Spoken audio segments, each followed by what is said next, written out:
StarSIP.in में आपका स्वागत है। आज मैं आपको फेयर कैलकुलेशन बताता हूँ। लोग डरते हैं पैसा लगाने के लिए मार्केट में, म्यूचुअल फंड्स में, इक्विटी म्यूचुअल फंड में पैसा लगाने के लिए डरते हैं। तो इसका फेयर कैलकुलेशन मैं बताता हूँ कि मान लीजिए कि आपने 10 लाख रुपया आज रखा, 15 साल के लिए रखा और लगातार 15 साल तक आपको एवरेज 15% का रिटर्न मिला। एवरेज का क्या मतलब है? किसी साल 20% दिया होगा, किसी साल -10 दिया होगा, किसी साल 5 दिया होगा, किसी साल 30 दिया होगा, किसी साल -10 दिया होगा, लेकिन एवरेज कितना आया? 15% का सालाना रिटर्न आपको 15 साल तक मिला। आपने 10 लाख रुपया रखा, 15 साल तक रखा और 15% का एवरेज रिटर्न मिला 15 साल तक और 81 लाख रुपया आपका बन गया। लेकिन जिस दिन आप पैसा निकलने के लिए गए, मार्केट क्रैश कर गया 50% और आपका पैसा बच गया 40 लाख रुपया। तो अब इसको आप एक फार्मूला पे बैठाइए, ब्याज बराबर मूलधन गुना समय गुना दर बटे 100।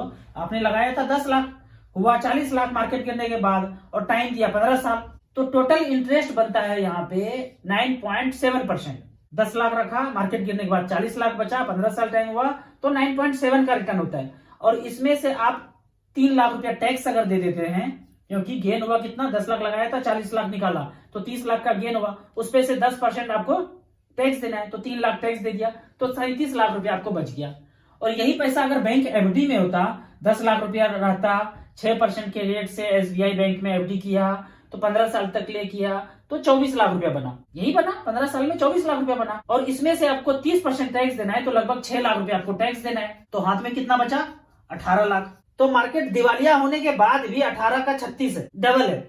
और यदि दिवालिया नहीं होता तो 81 लाख रुपया बनता है। तो ये जो फेयर कैलकुलेशन है, ये डर का कैलकुलेशन राजू चौधरी ने 15 साल पहले किया था। मेरे व्हाट्सएप नंबर पे 9929641265 पे आप बने रहिए और मेरे से व्हाट्सएप करके पूछिएगा कि राजू अब बताओ तुम्हारे पास कितना पैसा है। 5 साल, हर 5 साल में पूछते रहिएगा। Thank you so much video देखने के लिए।